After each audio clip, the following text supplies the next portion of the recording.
जय जय सीताराम। नर्मदे हर। नेपाल पदयात्रा सत्संग में एक बार पुनः आपका अभिनंदन। आज का सत्संग पुनः एक पावन सरिता के तट से। जब हमारी यात्रा काठमांडू पहुंची, भगवान पशुपतिनाथ के दर्शन किए और इसके बाद मुक्तिनाथ की ओर आगे बढ़े, तब पर्वत शिखरों से, रास्तों से और अछोर हरियाली से भेंट तो हुई ही, साथ ही कुछ नदियों से भी भेंट हुई, छोटी बड़ी नदियाँ। वहाँ से चले पशुपतिनाथ से तो थोड़ा आगे आते ही महेश खोला से भेंट हुई। जैसा कि मैंने आपको पहले के सत्संग में बताया है कि खोला अर्थात छोटी नदी, नेपाल में छोटी नदियों को खोला कहते हैं। तो महेश खोला से भेंट हुई, उसके साथ साथ आगे बढ़ते रहे। एक दिन की पूरी यात्रा महेश खोला के साथ थी। एक दिन की नहीं बल्कि 1.5 दिन की। इसके बाद वो महेश खोला आकर त्रिशूली में मिल गई। संयोग देखिए कि महेश खोला भगवान भोलेनाथ के नाम से है और आगे जब वो जिसमें मिलती है त्रिशूली, वो भगवान शिव के हाथ में शोभा पाने वाले त्रिशूल के नाम से है। त्रिशूल जो दैहिक, दैविक, भौतिक सभी तरह के तापों को, सभी तरह के शूलों को हर लेता है। ऐसे त्रिशूल के नाम से जानी जाने वाली ये त्रिशूली, इसमें महेश खोला का मिलन हो गया। और इसके बाद आज 2 दिन हो गए इस त्रिशूली के साथ साथ आगे बढ़ रहे हैं। ये त्रिशूली यूं तो मूल रूप से चीन के ग्लेशियर से आती है, निकलती है, लेकिन नेपाल में इसका अस्तित्व इस तरह से बनता है कि ये गोसाई कुंड से प्रकट होती है। गोसाई कुंड में माना जाता है कि त्रिशूली का आविर्भाव हुआ और इसके बाद उसकी यात्रा नीचे के लिए प्रारंभ हुई। और जब ये नेपाल में चलती है तो त्रिशूली कहलाती है। चीन में इसका नाम कुछ और होता है। लगभग 200 किलोमीटर की यात्रा करके ये यहाँ तक आई है और फिर आगे जाकर गंडकी में इसका मिलन हो जाता है और इसका नाम भी बदल जाता है, इसका स्वभाव भी बदल जाता है। जब आगे पहुँचेंगे देवघाट में, जहाँ पर इसका मिलन होता है गंडकी के साथ और जहाँ नया नामकरण होता है, वहाँ पर एक बार पुनः आपसे भेंट करेंगे और इस बातचीत को, इस सत्संग को आगे बढ़ाएंगे। अभी त्रिशूली के साथ बैठकर, त्रिशूली के साथ चलते हुए, त्रिशूली के साथ एक तरह से आनंद प्राप्त करते हुए जो कुछ इस अकिंचन को महसूस हो रहा है, वो आपसे बांटते चलते हैं। इसके तट पर, त्रिशूली के तट पर इस तरह के ऊंचे ऊंचे पहाड़ तो हैं ही, इन पहाड़ों की तराई में खेत भी हैं। वो खेत हैं और उन खेतों में लहलहाती फसलें हैं, सीढ़ीदार खेत हैं। और सच कहें तो इस पूरे पहाड़ी जीवन को वही खेत भोजन देते हैं, वही खेत उदर पोषण करते हैं और नीचे से जो त्रिशूली का जल है वो ऊपर जाकर उन्हें सिंचित करता है। ये पहाड़ यूँ तो पत्थरों से बने हुए हैं, लेकिन इसके ऊपर जो हरियाली है वो हरियाली भी इसी त्रिशूली की देन है। वैसे तो यहाँ का जनजीवन बहुत मेहनती है, बहुत मेहनत करके, बहुत श्रम के साथ सब कुछ प्राप्त करता है, हासिल करता है, लेकिन यहाँ की प्रकृति भी बहुत भरपूर मदद करती है। ये नदियाँ, ये पूरा वातावरण, ये ऐसा वातावरण जो सभी तरह की फसलों के लिए बहुत उपयुक्त है, ये वातावरण भी उस श्रम को सींचने में बहुत बड़ी भूमिका निभाता है, बहुत बड़ा योगदान करता है। जैसा कि नदियों के साथ होता है, मछुआरे मछली पकड़ते हैं और अपना जीवन यापन वो अपनी तरह से करते हैं। तो ये अन्नपूर्णा है, हमें शाकाहार भी देती है और ज़रूरत पड़ने पर मांसाहार भी देती है। जिसकी जो रुचि है वो इससे निकाल कर ले जाता है और अपना उदर पोषण करता है, अपना भंडार भरता है। यूँ तो इसका पानी बहुत गंदला दिखता है और सच कहें तो ग्लेशियर से आने वाली, हिमालय से आने वाली सभी नदियों का पानी आम तौर पर इसी तरह गर्मियों में, ग्रीष्म काल में दिखता है। क्योंकि ग्रीष्म काल में जब ग्लेशियर से पानी नीचे उतरता है तो उसमें थोड़ा कटान होता है और उस कटान की वजह से थोड़ी मिट्टी, बर्फ़ में जमी हुई जो धूल है वो इसमें आकर मिल जाती है और फिर ये पानी इस तरह से मैला दिखाई देने लगता है, थोड़ा गंदला दिखाई देने लगता है। लेकिन जब इसी जल को आप किसी पात्र में रख दें तो थोड़ी ही देर में, घंटे 2 घंटे में उसके जो धूल के कण हैं, उसकी जो रेत है वो नीचे जमा हो जाती है और ऊपर का पानी कांच की तरह स्वच्छ हो जाता है, साफ़ हो जाता है। कल इस त्रिशूली में स्नान करने का सौभाग्य मिला। सड़क पर धूल बहुत थी। सड़क बनने के कारण सड़क का चौड़ीकरण हो रहा है, जगह जगह पर निर्माण कार्य चल रहे हैं, तो मशीनें लगी हुई हैं, तो धूल उड़ रही है, वाहनों के आते जाते धूल उड़ती रहती है। उस धूल को स्वच्छ करने का काम इस त्रिशूली ने किया। शाम को स्नान हुआ, रात भर इसी के तट पर इसी की कलकल सुनते हुए सोते रहे और आज पूरे दिन की यात्रा इसके किनारे किनारे होती रही। भवानी मेरे दाहिने थीं, ये माँ त्रिशूली दाहिने चल रही थीं और हम लोग सड़क पर बाएं बाएं आगे बढ़ रहे थे। तो ये हमें मुक्तिनाथ के लिए ले जा रही हैं। थोड़ा सा मार्ग कुछ दूर तक प्रशस्त करेंगी। इसके बाद ये किसी और नदी के, गंडकी के हवाले हमें कर देंगी और हम गंडकी के साथ साथ आगे बढ़ते चले जाएंगे। इस तरह से ये नदियाँ जो हैं हमारा मार्गदर्शन कर रही हैं, हमारा पथ प्रदर्शन कर रही हैं और हमें लेकर साथ चल रही हैं। एक तरह से कहें तो ये हमारा तीर्थाटन करा रही हैं। ये हमें हमारे ईष्ट से मिला रही हैं और नेपाल की संस्कृति से भी मिला रही हैं, नेपाल के जनजीवन से मिला रही हैं, नेपाल को दिखा रही हैं, नेपाल से बहुत कुछ सिखा रही हैं और नेपाल को किस तरह से जिया जा सकता है वो ये नदियाँ बता रही हैं, ये त्रिशूली बता रही है। हम इस समय जहाँ पर खड़े होकर सत्संग कर रहे हैं ये वेणी घाट है। आपको पहचानने में ये स्थान आसानी हो इसके लिए बता दें कि ये नेपाल के बागमती प्रदेश में है और धादिंग ज़िला आता है। उस ज़िले के अंतर्गत ये क्षेत्र है, ये वेणी घाट है और यहाँ पर त्रिशूली बहुत सुंदर दिखाई देती हैं। 2 नदियाँ जब यहाँ आकर मिल जाती हैं तो अलग अलग रंग का जल भी इनमें मिलता है और अलग अलग तरह का सौंदर्य भी इनमें मिलता है। तो ये यहाँ का वेणी घाट है और जैसे जैसे इसमें आगे बढ़ते रहेंगे दूसरे घाट भी मिलेंगे और इसका महामिलन भी मिलेगा। पिछले 3-4 दिनों से हम त्रिशूली के साथ साथ चल रहे हैं। त्रिशूली जो भगवान शिव के प्रतीक रूप में हमारे साथ चल रही है। इसके साथ साथ ही नहीं चल रहे हैं बल्कि एक तरह से इसे विदाई देने भी जा रहे हैं। ये जो नेपाल में हिमालय के ऊंचे शिखरों से, गोसाई कुंड से निकल कर यहाँ तक आती है, आगे जाकर देवघाट में माँ गंडकी से मिल जाएगी, उसका मिलन हो जाएगा। इस तरह से उसके मिलन के पहले ये हमारा अंतिम मिलन है और अंतिम मिलन इसकी एक उपनदी का भी है, सहायक नदी का भी है। हमारे पार्श्व में जो संगम दिखाई दे रहा है ये सेती का संगम है।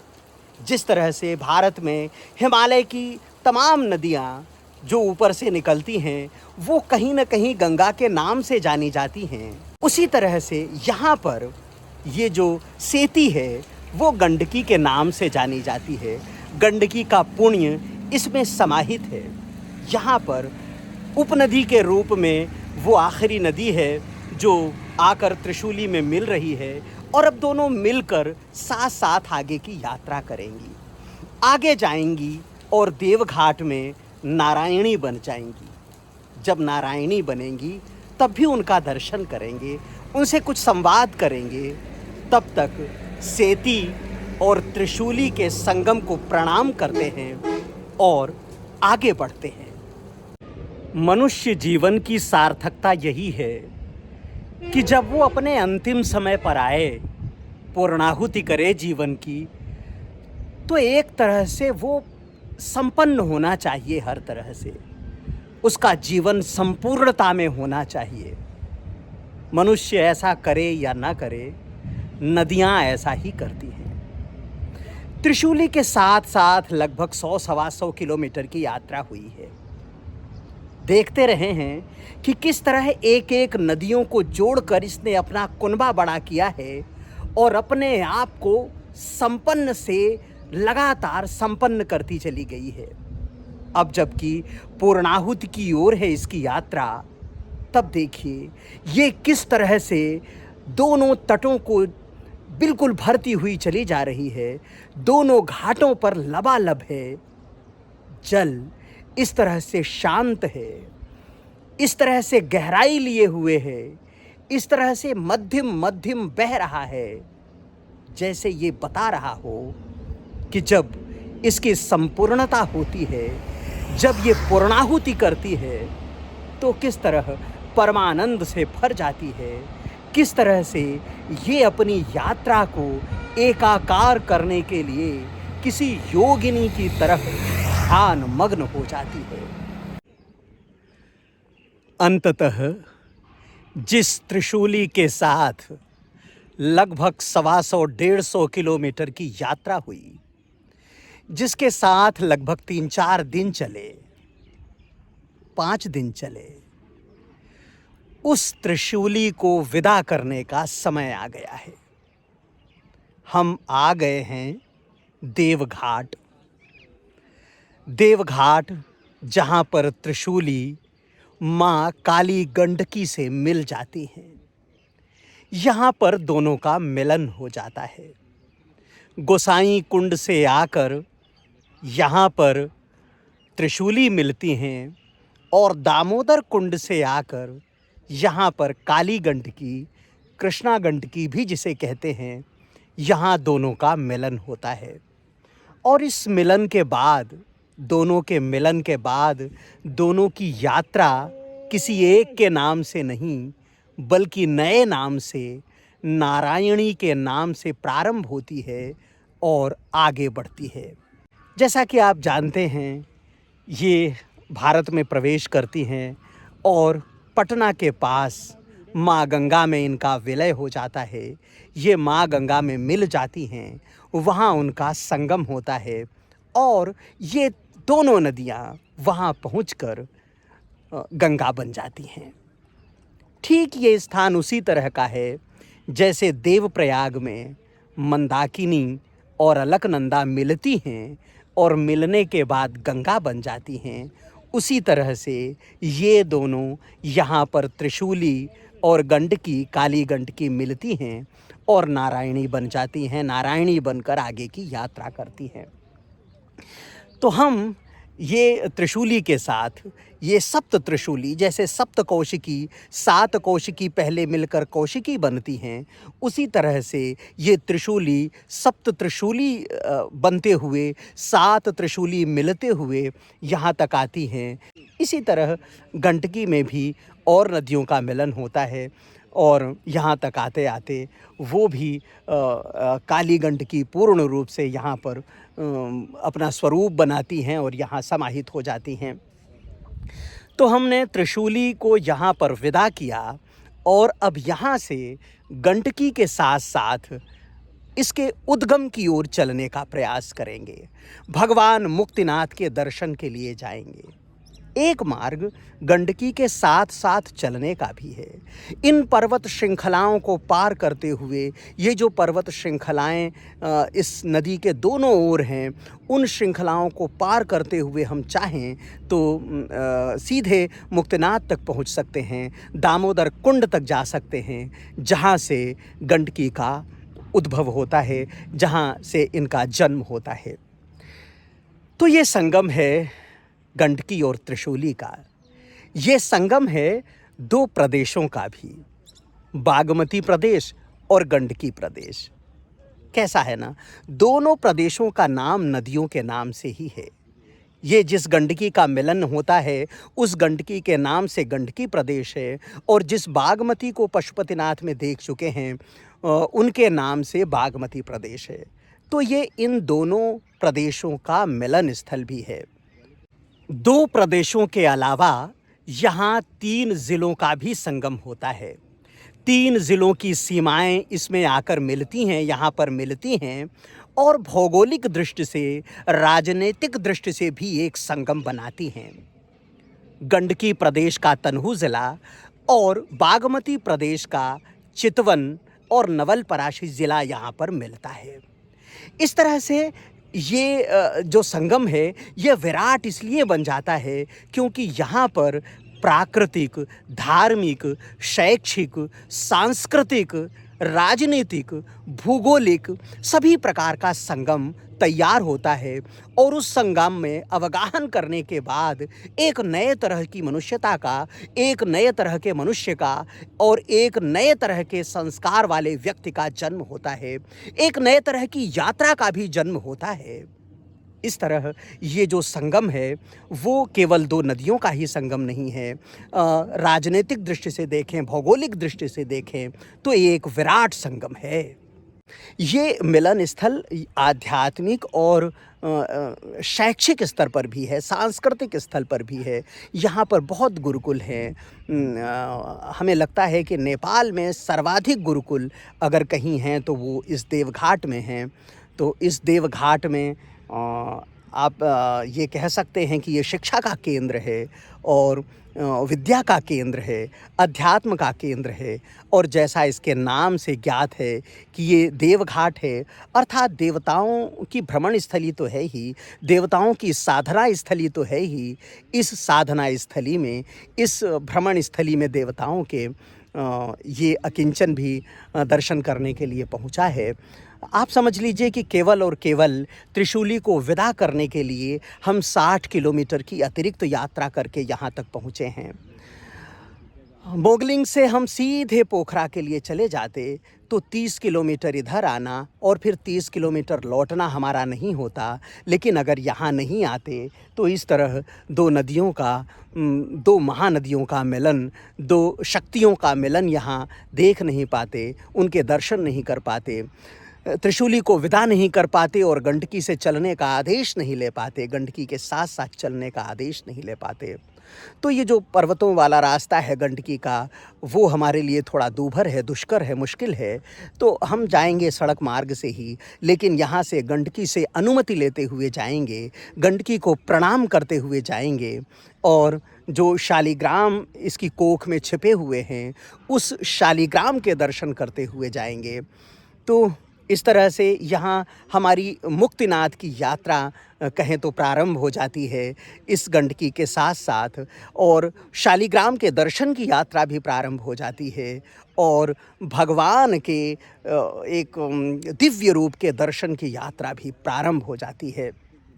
तो इस तरह से आप ये समझ सकते हैं कि देवघाट में आकर हमने अपने जीवन को एक तरह से ईश्वर के चरणों में और अधिक समर्पित किया है, उसे और सफल बनाने की कोशिश की है, और इस नेपाल के बहुत मनोरम और प्राकृतिक स्थल में आकर एक आनंद का अनुभव भी हुआ है, परमानंद का अनुभव भी हुआ है। तो इस सत्संग को यहीं समाप्त करते हैं। मुलाकात आगे भी होती रहेगी, भेंट होती रहेगी, लेकिन तब तक एक निवेदन, अगर आपने अभी तक शब्द दर्शन चैनल को सब्सक्राइब नहीं किया है तो कृपया कर लें। अगर आप चाहते हैं कि ये सनातन धन जन जन तक पहुँचे तो इसे परिचितों और मित्रों के साथ भी साझा करें। हमने अपने हिस्से का काम किया, आपका काम आपको करना है। जय माँ गंगे, जय माँ त्रिशूली, जय माँ गंडकी, नर्मदे हर।